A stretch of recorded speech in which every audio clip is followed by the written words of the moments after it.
Bienvenido a un nuevo capítulo de Política Podcast. Ingenieros, abogados, más invitados, se las ingenian para responder dudas políticas. Otra producción de Mala Idea.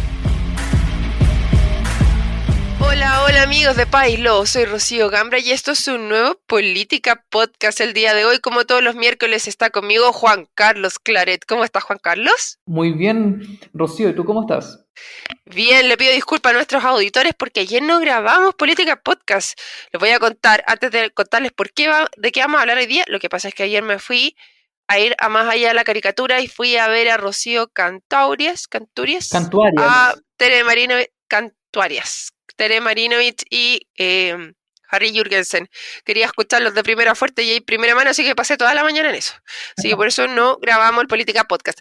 Pero el día de hoy vamos a hablar específicamente de el cierre de la Constituyente y nos vamos a enfocar específicamente también en el discurso de Gaspar Domínguez, ya que es muy amigo de Juan Carlos, y si nos alcanza el tiempo, quiero que resolvamos, que fue una de las dudas que me entró ayer, si los escaños reservados para los pueblos originarios fueron solo 17, ¿cómo lograron esos 103 votos para que efectivamente, como nos mencionaban ayer estos tres exponentes que tuve la posibilidad de escucharlo en vivo, quedó una constitución indigenista, siendo que ellos eran 37, ahí eso es una duda que me cae y si nos da el tiempo la vamos a responder.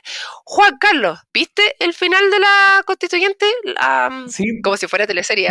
Sí, por supuesto, fui de aquellos que dejó de trabajar en la mañana para estar frente al televisor viendo la ceremonia de cierre de la convención. Recordemos que la ceremonia comenzó con 30 minutos de atraso. Hubo una descoordinación ahí entre lo que tenía que hacer el presidente y no, eso generó el atraso.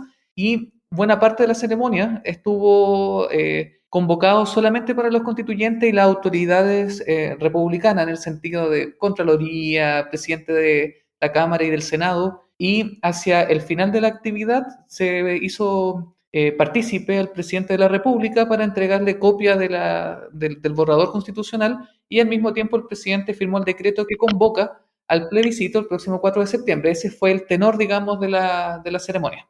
Claro, y en la noche él hizo una cadena nacional donde entrega a la ciudadanía después este borrador como un acto simbólico también. Eso, sí, hubo una cadena nacional bastante extraña. Hizo varias alusiones a la campaña del no, del 88 y varios, de hecho, recuerdo este podcast de La Cosa Nostra que se hizo después, decían, a mí no me quedó claro si estaba llamando a votar que no.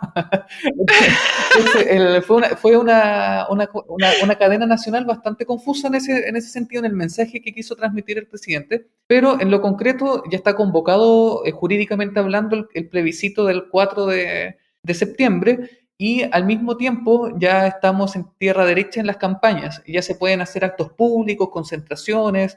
Y más adelante, cerca del mes, estamos diciendo 4 de agosto en adelante, vamos a tener entonces el inicio también de la franja. Así que ya entramos en tierra derecha a marcar, digamos, preferencia respecto al plebiscito del 4 de septiembre. Claro, los mismos constituyentes ya algunos salieron después como que si se hubieran levantado la polera a decir voy a votar rechazo, voy a votar apruebo. Algunos ya lo sabíamos más que otros, pero decían ya con todas sus palabras cosas que antes tenían como una mordaza, ¿cierto? Que no la podían llegar y decir tan a simple. ¿Qué te pareció, Juan Carlos, la ceremonia? Mira, ¿Cumplió tu expectativa? Fue una ceremonia bastante sobria, en el sentido de que no hubo altercados, fue fluida, hubo música, o sea, fue en ese sentido un acto bastante republicano, hay que decirlo.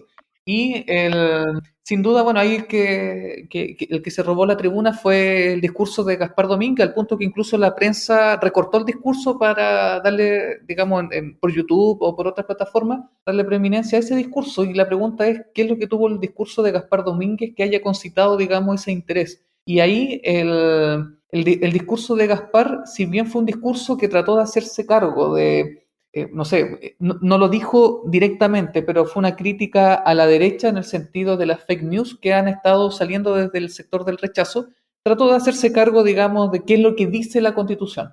Entonces, no solamente fue un discurso que uno podría decir fue de la inspiración en el sentido de tratar de convocar a voluntades, sino que también fue un discurso eminentemente político en el sentido de ponerse el parche antes de la herida y poner el foco en lo que importa del borrador constitucional, que en el caso de Gaspar Domínguez, el fuerte del borrador constitucional corresponde a dos procesos, o sea, corresponde a dos aspectos. En primer lugar, el proceso, por eso Gaspar dice, indistintamente el resultado del plebiscito, esta convención marca un antes y un después. O sea, las cosas ya no van a poder ser distintas dado la experiencia democrática y ciudadana que el país ha experimentado. O sea, es primera vez que nosotros, nuestros hijos, pueden ver digamos, por televisión las discusiones de los convencionales. Si bien la Comisión Ortúzar estuvo 7 años trabajando en la redacción de la Constitución del 80, lo cierto es que uno accede a esa información en virtud de los escritos, de las actas de esa comisión. Ahora eso cambia, hay una transparencia mayor. ¿En qué sentido? De que uno se podía conectar en cualquier momento del día y ver la discusión en las comisiones. Uno podrá tener todos los reparos respecto a la calidad de las discusiones, pero el hecho de que se haya podido acceder a esa discusión es bastante significativa. Uno está acostumbrado a verlo en el Congreso, pero que en la elaboración de la Carta Magna, el texto fundamental, la ley de leyes, lo cierto es que esto marca un antes y un después. Yo en eso estoy de acuerdo. Entonces, en esta primera etapa del discurso, ¿te refieres a que es mucho más transparente la conversación que los otros que se demoraron 7 años? Sabemos muy poquito cómo fue la discusión y ahora con todos los luces y sombras desde la ducha, sentados con los corpóreos y todos bien formaditos, todo eso fuimos capaces de verlo. ¿A eso te refieres? Tal cual, o sea, uno puede acceder a la discusión de la Comisión Ortúzar en virtud de las actas que se dejaron escritas. Ahora, por primera vez en la elaboración de un texto constitucional, uno podía ingresar en cualquier momento a ver la discusión. Uno podrá discutir la calidad de la discusión, pero lo cierto es que esa posibilidad es histórica. Entonces, en ese sentido, Gaspar habla del proceso, lo cual es curioso porque el sector apruebo, si quiere convocar, digamos, la mayor votación y sumar mayorías para ganar el plebiscito, yo creo que el texto tiene que desprenderse un poco del proceso, porque es precisamente los chascarros del proceso lo que le resta, a la opción apruebo. Y en ese sentido también, el segundo aspecto que destaca Gaspar es que el fuerte del texto constitucional es el catálogo de derechos que se reconoce, 120 artículos donde se da pie a derechos, o no solamente se da pie, sino que se garantizan derechos que actualmente se alegan, pero que no tienen cabida constitucional, como el derecho a la vivienda, por ejemplo, entre otros. Y según Gaspar, ahí está, digamos, lo fuerte del borrador constitucional. Y ahí es interesante porque la sala de maquinarias para poder operativizar ese catálogo de derechos es un desafío conceptual importante y que va a ser parte de la discusión jurídica en torno a la nueva Constitución. Claro, a mí lo que me llamó mucho de su discurso, yo les comento, ya lo había dicho el lunes, yo no lo vi por un tema así como también que estaba enojada, quizás por el tema del proceso, que a mí me molestaron bastantes cosas, como tú bien dices, Juan Carlos, de que te molestan cosas del proceso. A mí me molestó profundamente que no se invitara o que tuvieran tanta duda en si invitar o no los expresidentes de Chile, porque yo creo que fue un desaire a toda la democracia que hemos tenido y de verdad fue un desaire muy grande que por lo menos a mí me dolió bastante. Entonces no lo quise ver. Pero sí, igual estaba metida en todo lo que pasaba después, en saber cuál había sido esto, y me fui, como toda la prensa le hizo chupete al discurso de Gaspar Domínguez, y dije, vamos a escucharlo. ¿Qué cosas me llamaron a mí la atención? Fueron dos en particular. Una, cuando habla de esta varita mágica, que yo también lo he dicho varias veces, y también varios, y no soy la única. A mí no me está escuchando Gaspar Domínguez, pero bueno, que la varita mágica, que lo han dicho todos, no, la Constitución no va a solucionar los problemas por mucho que esté garantizado, no sale inmediatamente a resolver el problema, pero sí es un buque donde tú haces un movimiento de timón y te va a dirigir hacia un lado y a otro. Pero lo que más me llamó la atención, por sobre todo, fue este hecho de ahora es el momento, con el texto en la mano, de conversar sobre cosas que habíamos dejado de conversar. ¿Y por qué lo digo? Me pasa que cuando yo digo, tengo mi opción en un 90%, 98%, ya más o menos listo, pero me queda un 2% que todavía tengo algunas cosas que conversar, ¡oh! Te juro que en muchas personas es una desilusión tremenda, Juan Carlos. Es como súper terrible que tú no pienses como yo. Y en eso me hago cargo también del proceso, y lo hemos conversado otras veces, que poco sabemos conversar, que tanto esperamos que el otro piense exactamente igual y no vemos como una virtud o algo bueno que el otro me puede entregar su punto de vista, y que no porque piense que no, o yo no tengo toda la razón, o porque tenemos que ser todos exactamente iguales. Y yo creo que eso a mí me marcó mucho del discurso de Gaspar, de decir, ahora es momento de que Chile se ponga de acuerdo en qué es lo que quiere. Como que también lo he escuchado de las distintas partes después del proceso, después del cierre, de decir, ahora que ya lo tenemos aquí, pues ya conversaron estos grupos como tan heavy, que venían tan cargados, que eran los principales representantes de los distintos sectores, que venían con sus banderas de lucha tan potentemente, y ellos dijeron lo que tenían que decir. Ahora es el momento de Chile de escucharse, de hablarnos, de no pelear con los otros porque no tienen su decisión tomada o porque la tienen tan tomada, de escuchar por qué el otro piensa como piensa, cuál es su proceso mental, y como país, cuál es la mejor decisión. Yo igual me sigo quedando con lo que dice Lagos, que el proceso continúa, que el proceso no se cierra aquí, que no termina el 4, como sea, no va a terminar el 4. Con la una, con la otra o con ninguna, no termina el 4. Mira, No sé qué crees yo, tú, yo, Juan yo Carlos. ahí dijera, voy a aplicar el beneficio de inventario, voy a poner el beneficio de inventario.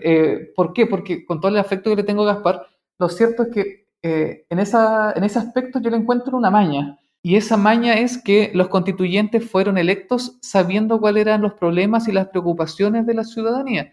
Con eso tocaron puertas, con eso recorrieron las calles y sumaron votos. Entonces, cuando se hace este llamado así como, este es el momento para que discutamos lo que necesitamos, digo, no, pues, si ustedes llegaron ahí con la promesa de que ustedes sabían qué era lo que queríamos, sabían cuáles eran las necesidades y cómo solucionarlo. Es como que un gobierno llegue a improvisar, es como, me escogieron, pero la verdad no tenía muy claro, entonces mientras el carro avanza, veamos qué solucionar. No, pues para eso están los planes, para eso están los programas, para eso están los proyectos colectivos. Entonces, esa frase que es muy significativa, yo no dejo de leerla como con esa maña, es como, ahora nos pasan la pelota a nosotros, cuando decir verdad, la pelota está en la cancha de ellos, porque para eso fueron electos. Entonces, Oye, Juan Carlos, me encanta conversar contigo porque siempre me sorprende. A pesar de que eres muy amigo de él, eres capaz de ponerte en esta otra postura súper crítica al respecto. O sea, es que yo voy a ser un poco más condescendiente con él,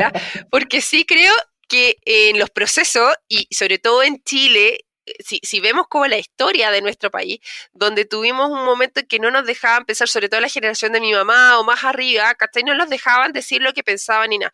Entonces se crea como esta especie de que todos pensamos iguales, ¿cachai? Todos tenemos como la verdad revelada de cuál es la razón y cuál es el único motivo.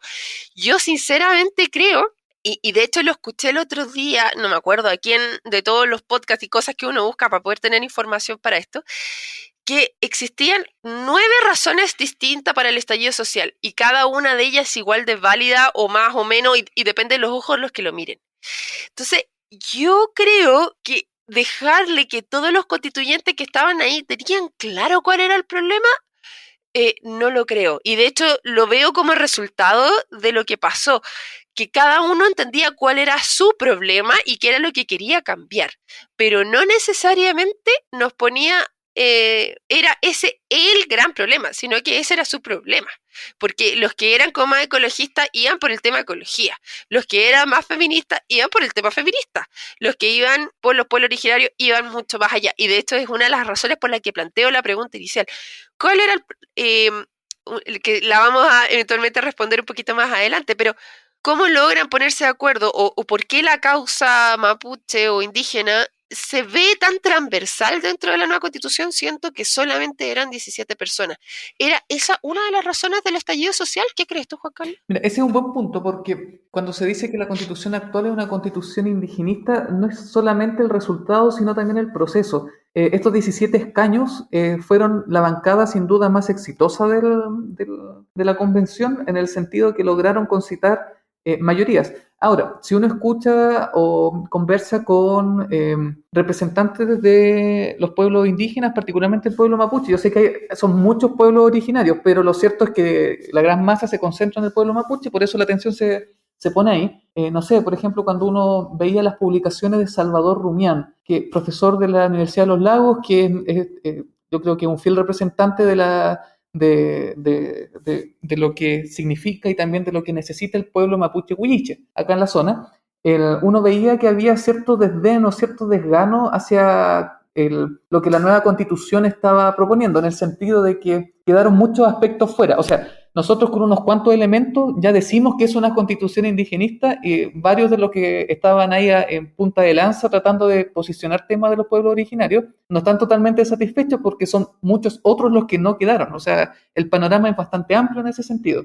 Pero cuando uno dice que esta es una constitución indigenista, no solamente dice, estos constituyentes que eran 17 concitaron y lograron concertar unas mayorías no solamente de 50+1, sino de 2/3. Y eso es en gran medida porque los constituyentes, digamos, electos por los pueblos originarios, tienen cierta afinidad también con los colectivos de izquierda. Recordemos que entre el Frente Amplio, el colectivo socialista y candidatos del Partido Comunista, ahí estaban los 103 votos, digamos. O sea, podían ellos prescindir de lo que otros grupos minoritarios podían señalar. Pero hay afinidad ideológica, digamos. Y eso yo creo que facilitó bastante el concitar los votos para que el texto llegara como está actualmente. Entonces yo creo que ahí no solamente hay una capacidad de diálogo de los pueblos originarios, sino que también hay afinidad ideológica. O sea, por más que algún constituyente de derecha en la primera tanda de la convención haya tratado de llegar a acuerdo, con seguridad, dada la sospecha que había hacia el sector de derecha, yo creo que era improbable que concitara acuerdo. O sea, ningún constituyente quería aparecer votando con la derecha o ser votado por la derecha. Entonces yo creo que eso no era factible. Oye, Pero como existe esta afinidad, yo creo que eso allanó el camino para que se concitara un acuerdo. Oye, tremendo. Claro, aquí hay dos puntos como súper interesantes. Uno, que los números por sí solos nunca te explican la información completa, pero sí cuando tú hablas de afinidad política. Me pregunto yo, ¿qué es esa afinidad política per se? Y me atrevo aquí a tirarte, bueno, dos cosas. Una, estoy súper de acuerdo contigo cuando dices que no lograron todo lo que querían, pero tampoco creo que por las conversaciones que he tenido con Prosperina o con Miguel, me han dado a entender que tampoco entre ellos son capaces de ponerse tan de acuerdo. Incluso dentro de los mapuches no todos tienen los mismos consensos o las mismas visiones. Por eso me entra la duda de qué es esa afinidad política de que estamos hablando. Y lo que yo creo es una desconfianza más que una afinidad per se. No, es que Y desconfianza frente al otro sector. Entonces lo que viene del otro sector no confío en nada de lo que tú me vas a decir, por lo tanto te dejo escuchar completamente. Claro, pero estos grupos que por sí solo tenían los votos, digamos, para redactar una constitución a su imagen y semejanza, lo cierto es que sí pusieron atención en los pueblos originarios. Por eso concitan, digamos, estas mayorías. Entonces hay cierta afinidad y de hecho aquella vez que conversamos con Pamela Bertín sobre la plurinacionalidad, donde yo defendí la plurinacionalidad, me acuerdo, yo les decía que lo más grave no es la plurinacionalidad, porque la plurinacionalidad en sí mismo no es el monstruo que se pinta. A mí lo que me complicaba era que la plurinacionalidad en la nueva constitución es un engranaje dentro de un mecanismo aún mayor, que es un etnonacionalismo. Y a mí lo que me complica, reconociendo la historia del mundo en el siglo XX, es que, claro, hoy día nos parece ese entramado institucional, este esqueleto institucional que está presente en el borrador de la Constitución, bastante bueno, y los grupos de izquierda dicen, no, vamos con esto, vamos con la plurinacionalidad, con el reconocimiento de los pueblos originarios, con las autonomías territoriales. ¿Por qué? Porque hay afinidad ideológica, pero mi pregunta es si es responsable, democráticamente hablando, entregar ese esqueleto, porque la historia del siglo XX nos da cuenta que cuando los etnonacionalismos que suelen ser usados por grupos fascistoides, lo cierto es que ocupan cuando se da vuelta la tortilla y ya no, y no son de izquierda, sino que son de derecha, la historia demuestra de que no ha sido muy buena, digamos, esa experiencia. Entonces, a mí lo que me complica es eso, no es la plurinacionalidad, sino el cómo la plurinacionalidad se inserta dentro de una agenda etnonacionalista que en vez de ir a la integración, apunta precisamente a la desintegración, y al mismo tiempo cómo se entrega en bandeja un entramado institucional que claro, hoy día nos parece inocente y se aplaude porque tenemos afinidad ideológica con quienes lo promueven, pero fácilmente puede ser instalado o puede ser usado por grupos que vengan con otros intereses. Y a mí eso me complica porque el sentido de una constitución es constituir la política y limitar el poder. Por eso se llama constitución política, porque constituye la política. Y cuando en vez de darle sentido al poder, más bien deja en bandeja de plata un entramado institucional para que cualquier persona con cualquier intención pueda valerse de estas instituciones para, por ejemplo, bloquear cambios constitucionales o para ejercer el poder de una manera distinta o que no sea de una manera sabia, a mí me preocupa porque eso es lo que en teoría se conoce como el poder caótico. El poder, las instituciones se diseñan para darle un sentido al ejercicio del poder. Cuando una institución se diseña sin darle ese sentido, el poder se puede ejercer de manera caótica y en último término, y con esto termino, Rocío, el poder puede ser ejercido, o mejor dicho, la bondad de la institución va a quedar subordinada al carisma del líder y ahí es donde los populismos pueden aflorar. Bueno, hay varias cosas que introdujiste, por lo menos dos que yo me quedo dando vuelta. Una es la etnonacionalismo. El etnonacionalismo, sí. Ya, y lo otro es el poder caótico. Ya, estoy tratando de entender, primera vez que lo escucho esa palabra, pero me asumo que por el otro lado, como fascistoide, es como lo que harían los nazis, de tratar de como una etnia por sobre la otra. O lo que hicieron los Boers, por ejemplo, en Sudáfrica. El apartheid tiene mucho de eso, digamos, de segregar a la sociedad, digamos, en virtud de las etnias. Y cuando uno mira la historia del siglo XX, no quiero que se me lea así como un tipo que está pronosticando el apocalipsis prácticamente. ¡Que viene el cuco! Claro, no es mi intención. Mi intención en este podcast es poder responsablemente presentar críticas o cuáles son los nudos, digamos, que quedaron sueltos o los posibles riesgos que tiene un mal diseño institucional. Entonces, en esta materia, en cuanto a esta categorización de que la Constitución es indigenista, yo digo, no es solamente por el proceso en el sentido de que los pueblos originarios en los 17 escaños lograron sumar 2/3 de la votación, sino que también se cataloga la Constitución como indigenista porque en el resultado hay un entramado institucional que no es solo la plurinacionalidad. Yo vuelvo a insistir, yo defiendo la plurinacionalidad. Claro, aquí, Juan Carlos, tú lo ves, por ejemplo, cuando dentro de todas las instituciones tienen que haber escaños reservados también para los pueblos originarios. Mira, ¿a eso te refieres? Mira, de hecho, en la actual Constitución lo que se propone es que los escaños reservados van a ser 17 y van a estar por sobre el cupo. Si hoy día son 155 parlamentarios, vamos a tener 172 parlamentarios. O sea, de los 155 no es que se resten, como actualmente ocurrió en la Convención, sino que se van a sumar los 17 escaños. Eso significa que los pueblos originarios van a tener una bancada equivalente al 10% del Parlamento, o sea, van a ser más que una bancada bisagra. ¿Y qué es lo que ocurre? Que cuando las reformas constitucionales o reformas que van a requerir consulta indígena porque van a versar o pueden afectar de algún modo los derechos de los pueblos originarios, no solamente la idea, por ejemplo, del apruebo para reformar, se va a empantanar en una discusión de un escenario políticamente fragmentado con los partidos, lo conversamos la semana pasada, sino que también se va a encontrar frente a esta traba institucional donde no solamente tienes que hacer la consulta, cosa que me parece adecuado, sino que además vas a tener una bancada que representa el 10% del Congreso y que al mismo tiempo ese 10% no representa a la totalidad de los pueblos originarios. En la Convención Constitucional, de todos los habilitados para votar por escaños indígenas, ¿cuántos votaron por ellos? Menos del 2%. Pero ¿cómo se llega a 17 escaños?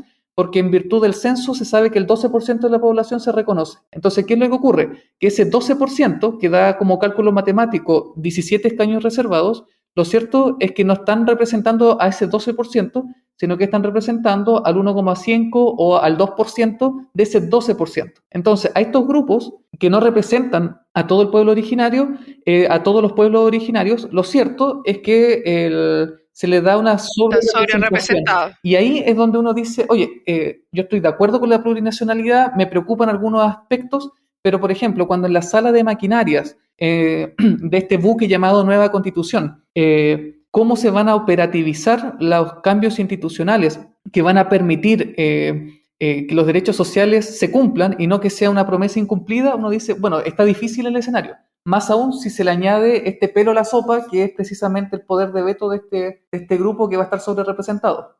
Oye, Juan Carlos, aquí te hago dos preguntas, porque una de las cosas que, bueno, y les adelanto a nuestros auditores que queremos hacer, por ejemplo, con Alicia, es ver el tema de las fake news. Y una de las cosas que estamos viendo ahora, que nos estamos haciendo cargo, es qué tan indigenista eventualmente sería la nueva constitución, si corresponde ese término o no correspondería tanto.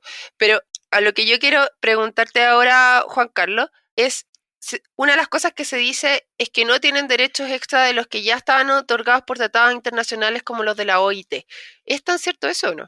Mira, es que de hecho es curioso porque el domingo pasado leía en La Tercera a Eugenio Tironi. Entonces, ¿Ya? Eugenio Tironi decía, yo no entiendo cómo con la Constitución del 80 vigente, uno puede, Ujú, jurídicamente hablando, demostrar de que la Constitución del 80 es más un eslogan que la Constitución vigente por varias razones. ujú. Dice, pero yo no entiendo cómo estando esa Constitución vigente permitimos reformas socialdemócratas, gobierno de Lagos, gobierno de Bachelet, las reformas previsionales, etcétera, Pilar Solidario. Entonces, ¿qué es lo que ocurre? Que el año 89, después de ganado el plebiscito del 5 de octubre, después del no, se hicieron una serie de reformas constitucionales y la profesora de mi facultad, Cecilia Medina Quiroga, fue autora de una de las grandes reformas a la Constitución del 80, que fue incorporar en el artículo quinto un inciso segundo, es decir, un párrafo dentro del artículo. Y ese inciso que habla de la soberanía señala de que la soberanía va a tener como limitante los derechos, digamos, que emanan de la naturaleza de todas las personas, pero también los tratados internacionales que se encuentren ratificados y vigentes en Chile. Entonces, los tratados internacionales sobre derechos humanos. Entonces, ¿qué es lo que ocurre? Que ese cambio, ese solo inciso, logró que la Constitución del 80 cambiara el foco, cambiara incluso la práctica jurídica, porque hay muchos derechos que no estando reconocidos como texto fijo, digamos, en la Constitución vigente, ingresan y se hacen valer en tribunales en virtud de los tratados internacionales. Entonces, Oye, Juan Carlos, dime. ¿crees que entonces ahí esa profesora le hizo como el juego a Jaime Guzmán? Porque una de las cosas que se han hablado este tiempo es que Jaime Guzmán había dejado tan amarrada la Constitución para que ganando los enemigos no pudieran hacer más de lo que nosotros queremos que O hagan. sea, Y es una de las cosas que se dice en la Constitución del 80 por las cuales es tan inamovible. Pero ya solamente con ese cambio o sea, hicieron varios cambios. precisemos, en cuanto a lo político, en cuanto a la elección en el Congreso, la tramitación de leyes, Jaime Guzmán, digamos, esa crítica es valedera. De hecho, Jaime Guzmán, cuando se hace esa crítica, no es que la crítica se formuló así, sino que es la frase que Jaime Guzmán da en la revista Análisis. A eso voy, Entonces, claro, sí. es un reconocimiento. Es una previo, frase es suya. una frase suya. Entonces, eso políticamente es así. Pero este bypass que hace la profesora Cecilia Medina, lo cierto es que lo que permitió es que no en la labor política, sino en la labor de los tribunales de justicia, el texto constitucional vigente, junto con los tratados internacionales ratificados por Chile, actúan, y ese es el concepto con el que se conoce, de hecho, quienes nos escuchan pueden colocarlo en Google, se llama bloque constitucional de derechos. O sea, da lo mismo si el texto es un texto nacional o internacional. Lo cierto es que tanto la Constitución como los tratados internacionales operan como bloque en la labor de los jueces. Y en gran medida eso es lo que permite hoy día, por ejemplo, que el juez Muñoz diga, oye, ¿sabes qué? Hay que pagarle el tratamiento médico, por muy caro que sea, a este niño que tiene una enfermedad extraña. ¿Por qué? Porque no solamente la Constitución, sino que los tratados internacionales dan cuenta de esto. Entonces, en la práctica, digamos, de los tribunales de justicia, esa ha sido, digamos, la lógica con la que ha operado. Entonces, en ese sentido, esa lógica en cuanto al derecho internacional de los derechos humanos no es que cambie, sino que se intensifica en la nueva Constitución. Por lo tanto, yo ahí diría, cuidado con esa catalogada fake news, porque lo cierto es que requiere una explicación, porque da lo mismo si pueden haber menos o más derechos, digamos, fijos en un artículo de la nueva Constitución, porque sí va a ser factible hacer valer los instrumentos internacionales en materia de derechos humanos que versan sobre derechos indígenas. Entonces, en ese sentido es más complejo que simplemente decir es falso o es cierto. Hay que explicarlo, digamos. Pero a lo que yo iba es que en este caso el acuerdo, el tratado de la OIT, no me recuerdo bien cómo se llama, pero 169. ya, eso obliga a que se cambie la Constitución y se señalen ciertos obligaciones que requiere el país. Entonces es como lo que se dice es que nos pusimos al día con lo que ese tratado dice.